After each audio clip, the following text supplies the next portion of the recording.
ሰላም ጤና ይስጥልን ውድ የቻናላችን ተከታታዮች የፕሮግራማችን ቤተሰቦች፣ ይህ አብዲራዋ ቲዩብ ነው። ፕሮግራማችንን ላይክ በማድረግ እንድትጀምሩ።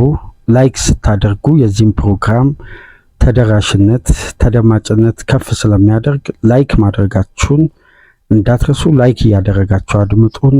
አዲስ ከሆናችሁ ደግሞ ሰብስክራይብ በማድረግ የደወል ምልክቷን እየተጫናችሁ ቻናላችንን እንድትቀላቀሉ በአክብሮት እየጋበዝን ይህንን ፕሮግራም ከሀገር ውጭ የምታደምጡ የቻናላችን ተከታታዮች ድጋፋችሁን በሱፐር ስቲከር፣ ሱፐር ቻት፣ ሱፐር ታንክስ ድጋፍ እንድታደርጉ በአክብሮት እየጋበዝን ዛሬ ምሽት ከሚደረጉ ተጠባቂ ጨዋታዎች መካከል በአንፊልድ የአርነ ስሎት ሊቨርፑል ምሽት 5 ሰዓት ላይ ጋላታሳራይን በመልስ ጨዋታ በመጀመሪያ ዙር 1-0 በኢስታንቡል የተሸነፉበትን ጨዋታ ዛሬ ምሽት አንፊልድ ላይ የመቀየር ወደ ቀጣዩ ዙር ለማለፍ የሚደረግ ትልቅ የቤት ስራና ፈተና ከፊት ለፊታቸው ዛሬ ምሽት ይጠብቃቸዋል። ይህንን ፈተና እንዴት ይሻገራሉ?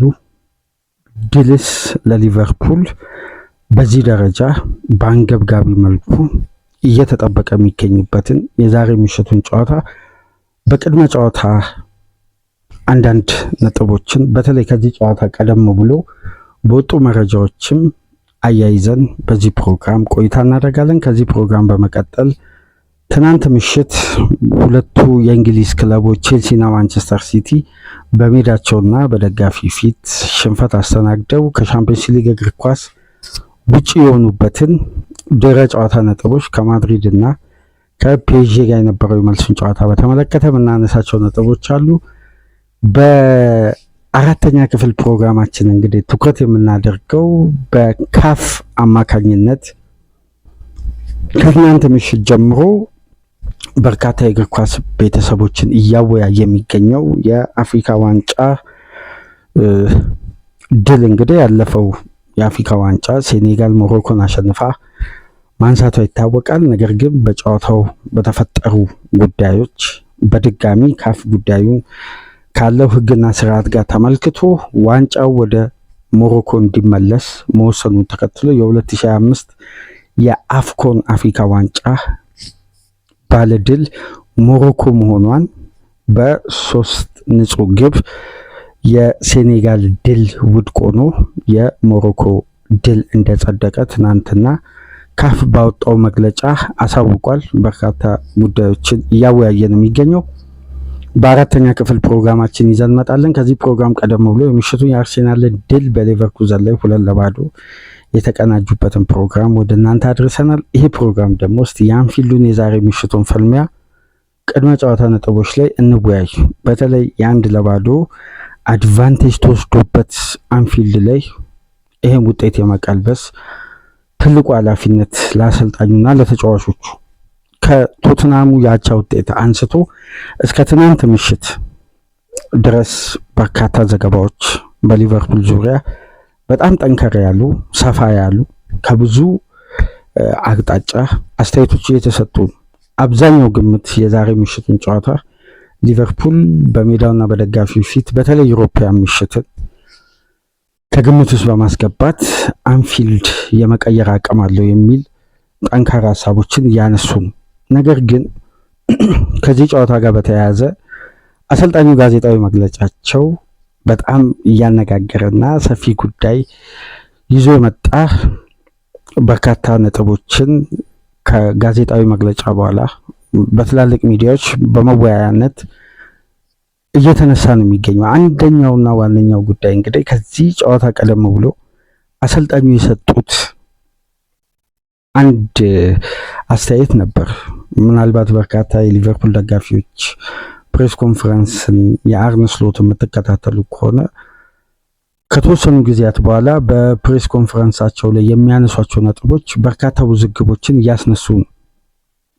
በርካታ ጥያቄዎችን ከበስተጀርባ ይዘው እየመጡ ነው የሚገኙትና ትናንትናም አንድ ከዚህ ጋር በተያያዘ በርካታ ነጥቦችን እያወያየ የሚገኝ ጉዳይ ይዞ መጥቷል። በተለይ ከጂሚ ካራገር አስተያየት ጋር በተያያዘ እንደምታስታውሱት በማንዴይ ናይት ፉትቦል ብሬንፎርድ እና ወልቭስ በነበራቸው የሰኞ ምሽት ጨዋታ ማንዴይ ናይት ፉትቦል በቀጥታ ከስካይ ስፖርት ሲተላለፍ የዕለቱ ተንታኝ ነው። ማንዴይ ናይት ፉትቦል ሲኖር ሁሌም ጋሪ ኔቭል እና ጂሚ ካራገር ወይም ጂሚ ካራገር በዋና ተንታኝነት የስቱዲዮ ትንተና ላይ ተጋብዞ ሀሳቦችን የሳምንቱን ክንውኖች ጠቅለል አድርጎ ትንተና የሚሰጥበት ቋሚ ፕሮግራም አለ። ግን የእንግሊዝ ፕሪሚየር ሊግ ሲኖር ማንዴይ ናይት ፉትቦል ላይ ነው እንግዲህ እንዲህ አይነት ሀሳቦች የሚሰነዘሩትና ካራገር በዛ የሰኞ ምሽት ፕሮግራም ላይ አንድ ጉዳይ አንስቶ ነበር። ከ12 ወራት በፊት ይህ አሰልጣኝ ደጋፊውን ሃንድል አድርጎ መያዝ ችሏል አለ። ደጋፊውን ሃንድል አድርጎ መያዝ ብቻ ሳይሆን ደጋፊው በአሰልጣኙ ላይ ያለው እምነት ሲመጣ ከነበረው ጥርጣሬ በአንዴ የተቀየረና አሳማኝ በሆነ መልኩ ድልን ማሳካቱን ተከትሎ ደጋፊው ከአሰልጣኙ ጎን ቆሟል።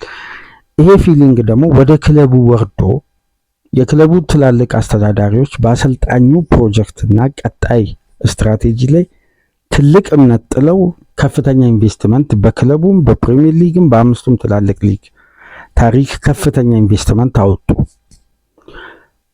በዚህኛው ሲዝን ግን እነዚህ ጉዳዮች በታቀደላቸው ዓላማዎች ወይም ሲዝኑ ሲጀምር የነበሩ ክለቡ ያስቀመጠው ግብ የነበረው ኤክስፔክቴሽን በዛ ደረጃ እየቀጠለ አይደለም። ነገራቶች ሁሉ በተቃራኒው እየሄዱ የሊቨርፑል አቋም መዋዠቁን ሲዝኑ ሙሉ እስከ አለፈው እሁድ ድረስ እንደቀጠለ ነው። ይሄ ደግሞ በደጋፊው ዘንድ ያገኙትን እምነትና ተቀባይነት በአንዴ ቀይሮ ጉዳዮችን ሁሉ ውስብስብ አድርጓል። አሁን ያንን እምነትና ደጋፊው ለአሰልጣኙ ሲያሳይ የነበረው ድጋፍና ከአሰልጣኙ ጎን የቆሙበትን ስፕሪት ድጋሚ ለማግኘት አርነ ስሎት ካሁን በኋላ በጣም ይቸገራሉ።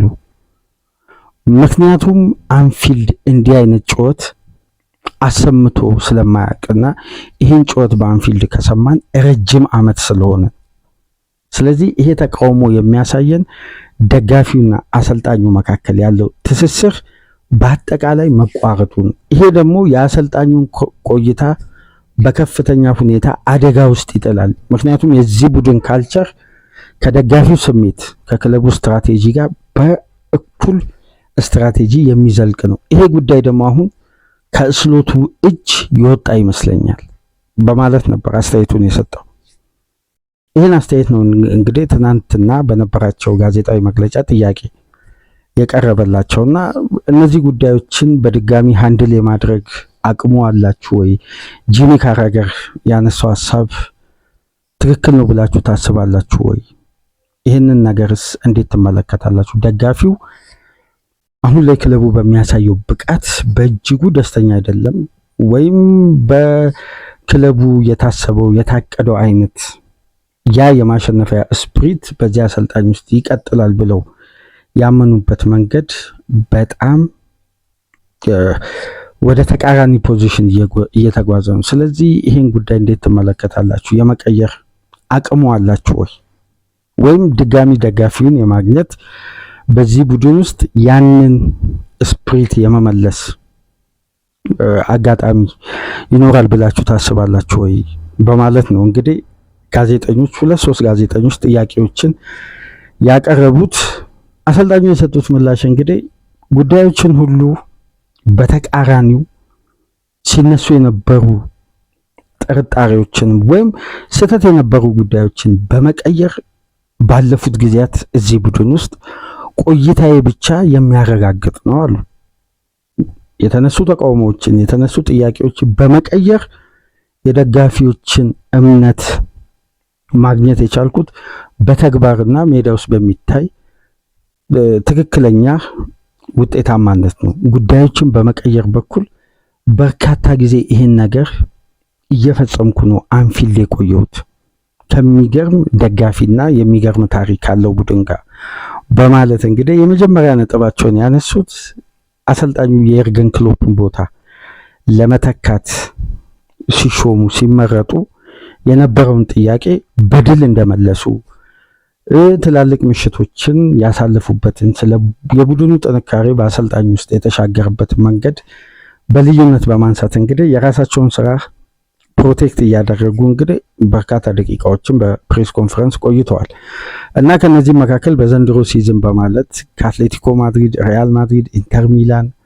ማርሴይ ጋር የነበራቸውን የዩኤፋ ሻምፒየንስ ሊግ ምሽቶችን እንዴት ሊቨርፑል እንደተሻገረና እንደ ቡድን በነዛ ጨዋታዎች ፐርፎርም እንዳደረገና ጥያቄዎችም የሚነሱ በትክክለኛ ያልሆኑ ሀሳቦችን የነካራገርን ሀሳብ ማለት ነው በተቃራኒ ጉዳዮችን ፕሩፍ እያደረግኩ ተቀባይነትን አግኝቻለሁ። ስለዚህ በአንፊልድ የተሰማውን ተቃውሞ ለምን ደጋፊው ቅር አለው ብዬ ጥያቄዎችን ማንሳት አልፈልግም። ምክንያቱም በእለቱ ከቶትንሃም ጋር የነበረን እንቅስቃሴና የፈጠርናቸውን እድሎች የተጠቀምንበት መንገድ ወይም ለማስቆጠር የተጓዝንበት ርቀት ውጤታማ ስላላደረገ ዋጋ ከፍለንበታል። ደጋፊው በዛ ውጤት ፋርስትሬት ባያደርግ ይገርመኝ ነበር። ፋርስትሬት ማድረጉ ተገቢ ነው። ያንን ተቃውሞ እቀበለዋለሁ። ግን ተቃውሞችን በመቀየር ደግሞ በዚህ ክለብ ውስጥ ለነበረኝ ቆይታ ሁሉ በርካታ ማረጋገጫዎች አሉ በማለት አስተያየታቸውን ሰጥተዋል። ስለዚህ ያለፈው የጋላታሳራይ ጨዋታ ሽንፈት ሊቀየር የሚችልበት አቅም እንዳላቸው ነው እና የደጋፊው ከፍተኛ ድጋፍ ዛሬ ምሽት እንደሚያስፈልግ አያይዘው በማንሳት ፕሬስ ኮንፈረንሳቸውን እንግዲህ ከጂሚ ካራገር ትችት ካለው እውነታ ጋር አያይዘው ነው ቆይታ ያደረጉት እና ከዚህ ጋር በተያያዘ እንግዲህ አንደኛው ጉዳይ የተጫዋቾች ጉዳት ነው። ባለፈው ሳምንት ከቶትናም ጋር ኢብራሂም ኩናቴ ያልተሰለፈበት ዋነኛ ምክንያት እንግዲህ ባጋጠመው መጠነኛ የሃርምስትሪንግ ህመምና ጥንቃቄ ለመውሰድ የተደረገ ሽግሽግና ለውጥ እንደሆነ በመግለጽ ለዚህ ጨዋታ እንግዲህ በሙሉ ፊትነስና 100% መጫወት እንደሚችል አያይዘው በማንሳት እንግዲህ ኢብራሂም ኩናቴ ለዛሬው ጨዋታ ዝግጁ መሆኑን ገልጸዋል። በተመሳሳይ ጄይ ጎሜዝ ትናንትና ትሬኒንግ አለመስራቱን ተከትሎ በዚህ ጨዋታ መገኘት አለመገኘቱን እርግጠኛ እንዳልሆኑና የመጨረሻ ፊትነስ ቴስት እንዳለ አያይዘው ገልጸዋል። ሌላ አዲስ የተሰማ የጉዳት መረጃ እንደሌለና ትልቁ እንግዲህ ትናንትና በሶሻል ሚዲያ በተለይ በኤክስ ከፍተኛ ሽፋን ያገኘው የአሌክሳንደር ኢሳቅ ለመጀመሪያ ጊዜ የፋይናል ስቴጅ ሪሃቢሊቴሽኑን የመጨረሻ ስቴጁን እንግዲህ በሳር ትሬኒንግ ማድረግ መጀመሩን የመጨረሻ ስቴጅ ከዛም በኋላ ወደ ቡድኑ ሙሉ ትሬኒንግ የሚመለስበት ጊዜ በጣም መቃረቡንና አሁን ላይ በሳር ላይ ትሬኒንግ መጀመሩ ይሄ ተጫዋች ካጋጠመው ያ ከባድ ጉዳት እንግዲህ አገግመው አሁን የሳር ትሬኒንግ ጀምሯል። ይሄ ማለት በሳር ትሬኒንግ አንድ ተጫዋች ካጋጠመው ጉዳት ለማገገም የሚፈጅበት ጊዜ 16 ቀን ከ13 እስከ 16 ቀን ነው። በእነዚህ ቀናት ውስጥ እንግዲህ ሙሉ በሙሉ የመጨረሻ ስቴጁን በማጠናቀቅ ከኢንተርናሽናል ብሬክ በኋላ ለሚኖሩ ጠቅላላ የሊቨርፑል ፊክስቸሮች አሌክሳንደር ኢሳቅ እንደሚገኝ ተረጋግጧል። በዚህ ሳምንትም በቀጣይ ሳምንት በሚኖሩ ጨዋታዎች አይገኝም። ነገር ግን ከቀጣይ ሳምንት በኋላ የብሔራዊ ቡድን ጨዋታ ስለሚመለስ ኢንተርናሽናል ብሬክ ስለሆነ ከዛ ኢንተርናሽናል ብሬክ መልስ ኢሳቅ ሙሉ በሙሉ ወደ ስብስቡ ተመልሶ ሊቨርፑልን ማገልገል ይችላል። በዚህ የውድድር ዓመት እንግዲህ ከኤፕሪል ወር አንስቶ ይሄ ተጫዋች በስብስብ ውስጥ መካተት ይጀምራል ማለት። ይሄ ለአሰልጣኙ በዚህ ወቅት በጎ ጉዳይ ነው። በርካታ ውጥረቶች፣ ጫናዎች፣ የስራ ቆይታቸው አደጋ ውስጥ ጥያቄ ውስጥ በገባበት ወቅት እንግዲህ ሲዝናቸውን ሊያተርፍ ከሚችሉ ጉዳዮች መካከል አንዱ የዚህ የብሪቲሽ ሪከርድ ፈራሚ የሆነው ተጫዋች ወደ ሜዳ መመለስ ነውና በቀጣይ ከኢንተርናሽናል ብሬክ መልስ ኢሳቅ 100% ወደ ስብስቡ ተመልሶ ከሊቨርፑል ጋር የቀሪውን ጨዋታ እንደሚያደርግ አሰልጣኙን ገልጸዋል። ከዛም በኋላ በታየው የተጫዋቹ ፕሮግረስ መሰረት እንግዲህ የጤና ባለሙያዎች በሚያወጡት ሪፖርት አሌክሳንደር ኢሳቅ ከኢንተርናሽናል ብሬክ በኋላ ወደ ሜዳ እንደሚመለስ ገልጸዋል። የዛሬ ምሽቱን ጨዋታ ከጋላታሳራይ ጋር አርነ ስሎትና ሊቨርፑል በምን አይነት መልኩ ሊወጡ ይችላሉ? ትልቁ ጉዳይ እንግዲህ የአንፊልድ ቫይብ ነው። ይሄ ስቴዲየም ድባቡን ያለፈው ሳምንት አቶ ቀዝቅዞ ባልተለመደ መልኩ በጣም የአንፊልድ ግለትና የስቴዲየሙ ትልቁ የድጋፍ ስፕሪት ከቡድኑ ጋር አልነበረም። ይሄ ጉዳይ ደግሞ በውጤቱም ላይ በሜዳ ውስጥ ባለ እንቅስቃሴ ላይ ከፍተኛ ተጽዕኖ ፈጥሮ ዋጋ አስከፍሎ ነበርና ክለቡም ነጥብ ጥሎ ከጨዋታው በኋላ በርካታ ተቃውሞችና ትችቶች አሰልጣኙ ላይ ሲሰነዘሩ ነበር። ነገር ግን ያ ጨዋታ እንደተጠናቀቀ ምናልባት በቅርብ ቀናት ውስጥ ከጨዋታው በኋላ በወጡ አንዳንድ ቪዲዮዎች ላይ ነበር መመልከት የቻልኩትና የሲኒየር ተጫዋቾች ሪያክሽን በጣም ከባድ ነበር። ጨዋታው ካለቀ በኋላ ትላልቅ ሲኒየር ተጫዋቾች የክለቡ ሊደር የሆኑ በክለቡ ቆይታ ያደረጉ ከክለቡ ስኬት ጋር አብሮ በጋራ የቆዩ ተጫዋቾች ሲያሳዩ የነበረው ሪያክሽን እና ፍላጎት በጣም በቡድን ውስጥ ስላለው ስፕሪት እና ተነሳሽነት ትልቅ ጥያቄ እያስነሳ ነው የሚገኘው። ለምሳሌ በዕለቱ አሌክሲስ ማካሊስተር ከተቀየረ በኋላ ቤንች ላይ ያሳየው ሪያክሽን፣ ጨዋታው ከተጠናቀቀ በኋላ መሐመድ ሳላህ እና ቫንዳይክ እንዲሁም አሊሰን ያሳዩት ሪያክሽን እና ጨዋታው ተጠናቆ በጋዜጣዊ መግለጫ ከጨዋታው በኋላ በሚሰጥ መግለጫ ላይ ደግሞ ዶሚኒክ ሶቦስላይ የሰጠው አስተያየት ይሄ የክለቡን ወቅታዊ ሁኔታ በዚህ አሰልጣኝ ውስጥ ስላሉ ጥያቄዎችና ስላላገኘው ምላሽ በግልጽ የሚያሳይ ነው። በነገራችን ላይ በዚህ ጉዳይ ላይ ጄምስ ፒርስ ያወጣው የአትሌቲክሱ ሪፖርተር ዘገባ አለ።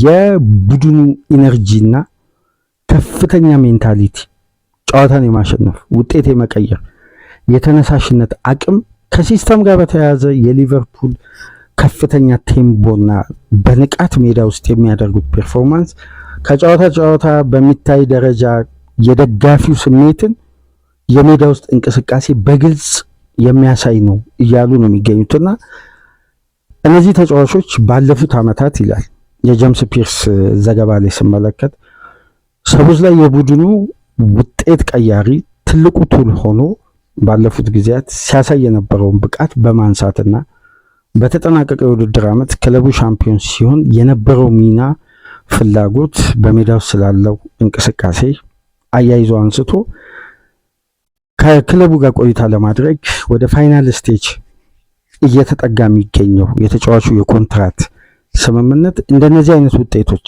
እንደነዚህ አይነት ስፕሪቶች ሱፐርስታርንም ይዞ ለመቆየት ከፍተኛ ጥያቄ ውስጥ የሚከት ነው። ስለዚህ አሁን የክለቡ ፈተና በውጤት ብቻ ሳይሆን ከውጤቱ ጋር ተያይዞ በሜዳ ውስጥ የሚታየው እንቅስቃሴና የቡድኑ ሜንታሊቲ ሃይ ኤነርጂ ፉትቦል የነበረው ንቃትና ፍላጎት ለምሳሌ ባለፉት 10 ዓመት ውስጥ እንደ ሊቨርፑል ከመመራት ላይ ከሉዚንግ ፖዚሽን ላይ በርካታ ነጥቦችን በማግኘት በድልም ባቻ በመውጣትም የትኛውም ቡድን በፕሪሚየር ሊጉ አላስመዘገበም ከኤርገን ክሎፕ ጊዜ አንስቶ እና ውጤት ለመቀየር ሜዳን ቢመርጥ አንፊልድ ቅድሚያ የሚቀመጥ ነገር ግን የትኛውም ስቴዲየም ላይ ድፍረት ያለው ከፍተኛ የማሸነፍ ሜንታሊቲው ከክለቡ ጋር አብሮ የዘለቀ የሆነ አይደንቲቲ መሰረት የያዘና ለረጅም ጊዜ የሚቆይ ግልጽ የሆነ የሜዳ ውስጥ ፍላጎት ነበር። እነዚህ ጉዳዮች እንግዲህ ከጨዋታ ጨዋታ ከጊዜ ወደ ጊዜ ከክለቡ አይደንቲቲ ላይ እየተገፈፈ የማሸነፊያ መንገዱ ውስብስብ የሚያሸንፍበት መንገድ አሳማኝ ያልሆነና ከጨዋታ እንቅስቃሴ ጋር የተጋጣሚ የጨዋታ ስትራክቸር ምክንያት በማድረግ እንግዲህ አሰልጣኙ ጉዳዮችን ለመሸፋፈን መሞከራቸውን ባለፉት ኢንተርቪዎች ከሚሰጡት ጋዜጣዊ መግለጫ ጋር አያይዞ ነው ዘገባዎች ላይ የወጡትና ሲኒየር ተጫዋቾች ላይ የሚታየው ይሄ ንቃት የማጣት ፍላጎት የማጣትና ከፍተኛ ፍራስትሬሽን ውስጥ መግባታቸው የቡድኑን ቀጣይ ዕጣ ፈንታ አደጋ ውስጥ እንዳይጥል ስጋት እየፈጠረ መምጣቱን ሶቦስላይ በተለይ ከጨዋታው በኋላ በዚህ መንቀጠል ከሆነ ቀጣይ ዓመት በደስታ ኮንፈረንስ ሊግ ላይ ምንጫወት ይሆናል። ስለዚህ መንቃት አለብን፣ የበለጠ መንቃት ያለብን ወቅት ነው ሲዝናችንን ለማትረፍ በማለት እንግዲህ ቁጣን ያዘለ በጣም ጠንካራ አስተያየት ሰጥቷል። በነገራችን ላይ ከዛ አስተያየት ጋር ተያይዞ የዚህ ተጫዋች ፍላጎትና ተነሳሽነት አሁንም በክለቡ ስለ ቆይታው ጥያቄ ለሚያስነሱ ሰዎች በቂ መልስ የሚሰጥ ነው። አንድ የቡድን አምበል ሊሰጠው የሚችለውን አይነት አስተያየትና ስለ ሊደርሺፕ፣ ስለ ቡድኑ ሜንታሊቲ የተጨነቀ በዚህ ቡድን ስኬታማ ሆኖ እንዳለፈ ተጫዋች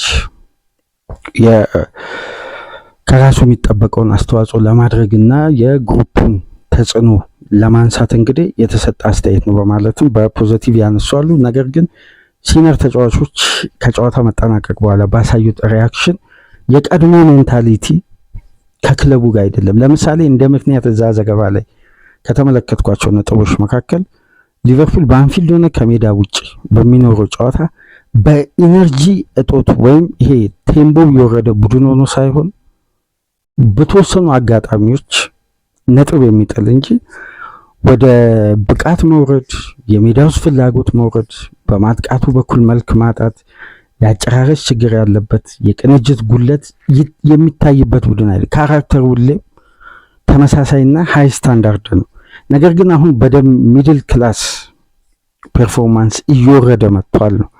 በነገራችን ላይ ይሄንን ጉዳይ ሲነሳ አንድ የማስታውሰው በየርገን ክሎፕ ውስጥ የሊቨርፑል ሜንታሊቲ ምን ያክል ከፍተኛ እንደሆነ ከምናስታውሳቸው አጋጣሚዎች ከቶትናም ጋር ያለፈው እሁድ ሊቨርፑል አንፊልድ ላይ አቻ የተለያየው 13 ሲኒየር ተጫዋቾች የሌሉት ላለመውረድ የሚጫወት ከ20 ጨዋታ 2 ያሸነፈ 6 ተከታታይ ጨዋታ የተሸነፈ ቡድን ማሸነፍ ያቃተው ሊቨርፑል የስሎት ሊቨርፑል ይህንኑ ቶትናም ሊቨርፑል በቶትናም ስቴዲየም በገጠመበት ወቅት በኤርገን ክሎፕ ውስጥ የምናስታውሰው የሉዊስ ዲያዝ ግብ ተሻረ በ2023/24 ከዛም በኋላ የኮርቲስ ጆንስ እና የዲየጎ ጆታ ቀይ ካርድ አለ።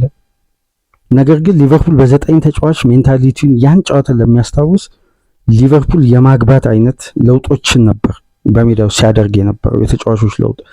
ጨዋታው ከተጠናቀቀ በኋላ ደጋፊው ጋር የታየው ስፕሪት እና ዊኒንግ ሜንታሊቲ ቡድኑ በሽንፈት ውስጥ ሁላ ሳይኮሎጂካል ጥንካሬው በጣም ከፍተኛ ነው። የዘንድሮ ሊቨርፑል ግን አንደኛ የሜዳ ውስጥ ኢነርጂ እና ያ ሜንታሊቲ ማጣቱ፣ የሲስተም ለውጥና የተደረገው ለውጥ አንደኛ ይሄ ክለቡን የሚመጥን ወይም በሚስብ እግር ኳስ ወይም ክለቡ በሚታወቅበት የማሸነፊያ መንገድ ሳይሆን ፍጹም ወጥነት የጎደለው በኮንሲስተንሲ የማይጫወት ሜዳ ውስጥ እንኳን ፐርፎርም ለማድረግ የተለየ የቡድኑ የጨዋታ ቅርጽ የሌለውና ፕራግማቲክ ሆኖ በተደጋጋሚ ከሃይ ስታንዳርድም ከሚድል ክላስ ክለቦችም ጋር ተመሳሳይነት ባህሪ ማሳየቱ ሊቨርፑል የሚጠበቅ ቡድን ወይም ተጋጣሚ ከሊቨርፑል ጋር በሚያደርገው ጨዋታ ኤክስፔክት የሚያደርገው የክለቡ ደረጃ ከተጋጣሚ በላይ ነበር ከዚህ በፊት። አሁን ግን ተጋጣሚ በሚያስቀምጠው ስኬል ላይ መገኘት ጀምሯል።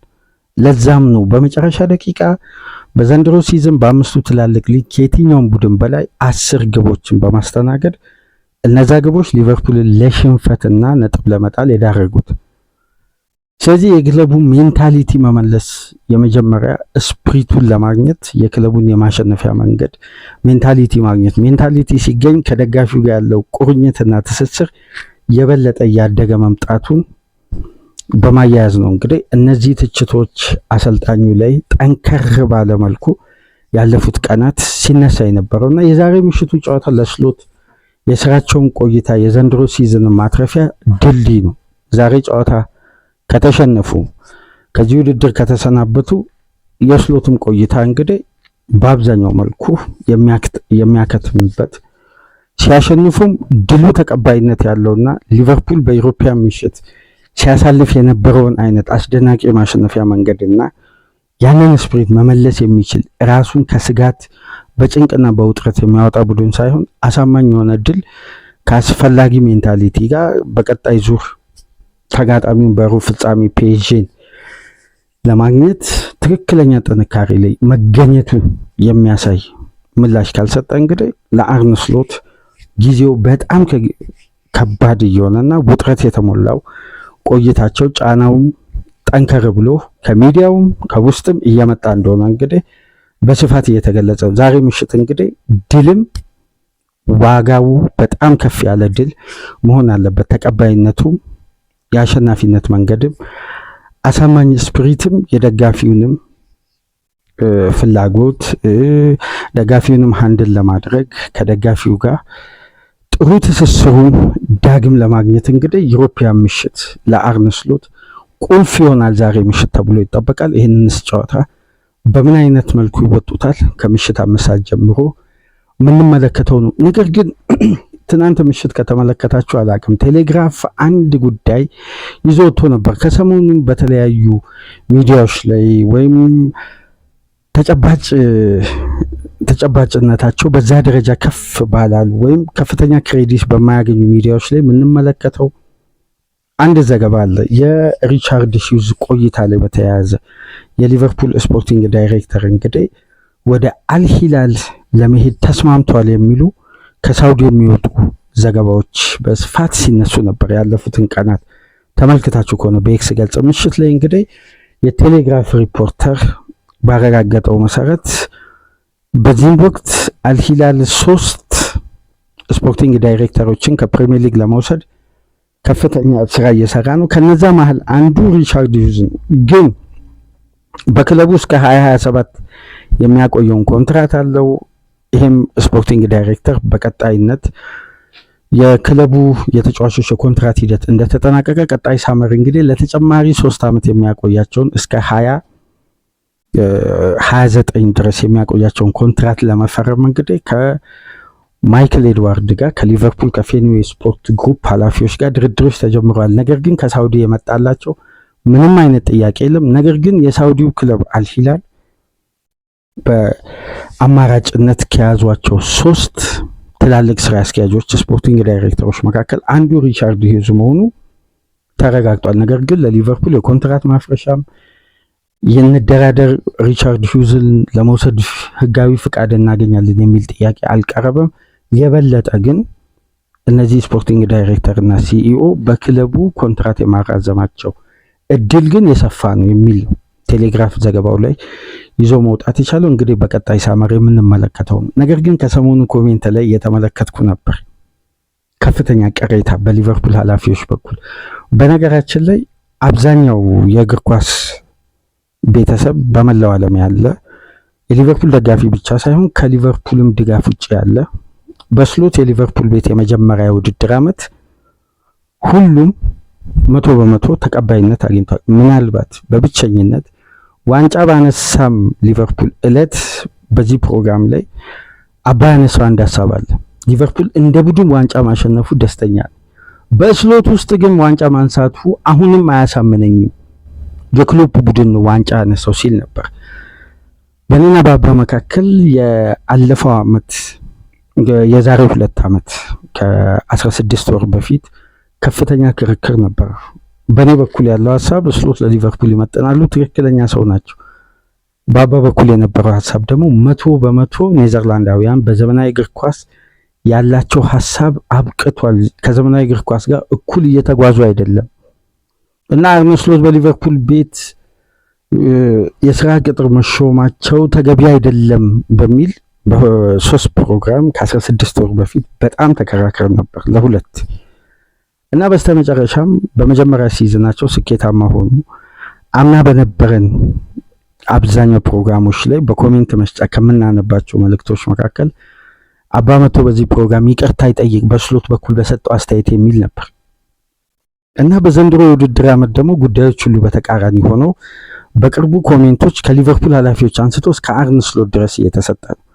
አምና ሁሉንም የእግር ኳስ ቤተሰብ ያሳመነ ድል አምጥተዋል። ዘንድሮ ደግሞ በተቃራኒ ነው እየተጓዙ የሚገኙት። ነገር ግን እነዚህ ኃላፊዎች በስሎት ቅጥር ትልቅ ክሬዲት አግኝተው ጥሩና ጸጥ ባለ መንገድ ምንም አይነት ኮሽታ ሳይፈጠር ሽግግሩን በአስደናቂ የፕሪሚየር ሊግ 20ኛ ድል ወደ ዘንድሮ የውድድር ዓመት አምጥተው ይህን ደግሞ የበለጠ የሚያዘልቁበትን ታይቶ የማይታወቅ ኢንቨስትመንት ፈጽመዋል። ግን ሲዝን ውስጥ የተፈጠረው ደግሞ እንደታሰበው አይደለም። ስለዚህ እዚህ ጋር ከኃላፊዎች ስህተትና የኃላፊዎችን ክሬዲት ከማንሳት ይልቅ የአሰልጣኙ የታክቲክ ትግበራና ያኔ አባስ ያነሳ የነበራቸው ሀሳቦች ትክክል መሆናቸው ነው። እንደውም አንድ አድማጭ ፋዘር ነብይ ነበር ስለ ኔዘርላንዳዊው አሰልጣኝ ቀደም ብሎ ሲነግረን አንሰማም ብለን ያኔ በርካታ ትችቶችም ፋዘር ላይ ሰንዝረን ነበር። ትክክል ነበር። ኔዘርላንዳውያን በዘመናዊ እግር ኳስ ያላቸው አቅም የወረደ ነው እና ይሄ ደግሞ በቂ ማሳየው ሊቨርፑል ነው፣ ባለፉት ጊዜያት ማንቸስተር ነው በማለት እንግዲህ ኮሜንት በቅርብ ጊዜ ሰጠን አድማጭ አለና አሁን ላይ ስለ ሊቨርፑል ኃላፊዎች ትችት ሳይሆን የበለጠ ቡድኑ የተቀናጀበት እየተገነባ ያለበት ስትራቴጂ በአሰልጣኙ ቅኝት ውስጥ ነው። የጨዋታው ሪትም ምንም እንኳን እያንዳንዱን ቱል በአሰልጣኙ በክለቡ አስተዳዳሪዎች አማካኝነት የበላይ ስልጣን ለአሰልጣኙ ቢቀርቡም ቡድኑ የሚሰራበት ሲስተም ግን በአርነ ስሎት ቅኝት ውስጥ ነው። ስለዚህ ቅኝቱ ነው እንጂ ክፍተት የፈጠረው የትኛው ቡድን ነው በአንድ የዝውውር መስኮት የብሪቲሽ ሪከርድን ሰብሮ እነዛን ሱፐርስታር ሊያስፈርም የሚችል እነዛን ከባድና ፈታኝ ድርድሮችን ከነዛ ትላልቅ ክለቦች ነጥቆ ማምጣት የሚችል? አንዳንዴ ጉዳዮችን በወቅታዊ ሁኔታ ባንመለከት ጥሩ። ምክንያቱም ጠቅላላ አድርገን ካየን ዊትዛ በስሎት ውስጥ ነጥሮ ያውጣ እንጂ የዊትዛ አይነት ወርልድ ክላስ ተጫዋች ፕሌይሜከር እስኪ ተመልከቱ። ዊትዛ የነበረውን የሌቨርኩዘን ተጫዋች አሌክሳንደር ኢሳቅን እነ ጀርሚ ፍሪፖንግ እና ሚሎስ ኬርኬዝ ያለ ሂጎ ኤኪቲኬ እንደውም በአግባቡ ምላሽ ሰጥቷል፣ ያለውን አቅም አሳይቷል በግል ጥረቱ። ስለዚህ የተጫዋቾችን አቅም አውጥቶ የመጠቀም ታክቲካል ብልሃት አሰልጣኙ ያላቸው አቅምና ጥንካሬ አምና እንዳሳዩት ስላልሆነ ከአሰልጣኙ ጋር አብሮ ለመዝለቅ በትዕግስት የቆዩት በሲዝን መሀል ፕሮጀክት ሁሌም እንቅፋት ሲገጥመው እንመለከታል። ሲዝን ማትረፍ ይቻላል ግን ቡድን ለመገንባት በጣም ከባድ ነው። ስለዚህ ይሄን ጉዳይ ነው እንግዲህ እንደምንም እስከ ሲዝኑ መጨረሻ ይዞ የመጡት። የዛሬ ምሽቱ ጨዋታ ግን ይለያል፣ ለውሳኔ የሚያበቃም ይመስላልና በአጠቃላይ የጋላታሳራይ ጨዋታ ለአሰልጣኙም ሁሉና ወሳኝነት ያለው የዛሬ ምሽት ፍልሚያ ነው። ከጋላታሳራይ ጋር ምሽት 5 ሰዓት የሚደረግ ነው። የጋላታሳራይ ደጋፊ እንደምታውቁት በዩኤፋ ፕሮቶኮል ምክንያት ዛሬ ምሽት እንዳይታደም ታግደዋል። የዩኤፋ ፕሮቶኮል በአዌ ማች ሩል ላይ የጋላታሳራይ ድጋፍ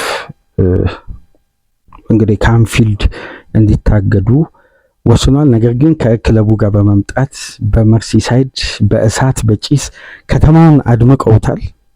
ዛሬ ምሽት እስቲ የሚፈጠረውን ደግሞ አይተን ነገ በሚኖረን ድረ ጨዋታ ነጥብ ውጤቱን ይዘን እንመጣ ይሆናል። ላይክ፣ ሼር፣ ሰብስክራይብ እንድታደርጉ ከሀገር ውጭ የምታደምጡ በሱፐር ስቲከር፣ በሱፐር ቻት፣ በሱፐር ታንክስ ድጋፍ አድርጉ።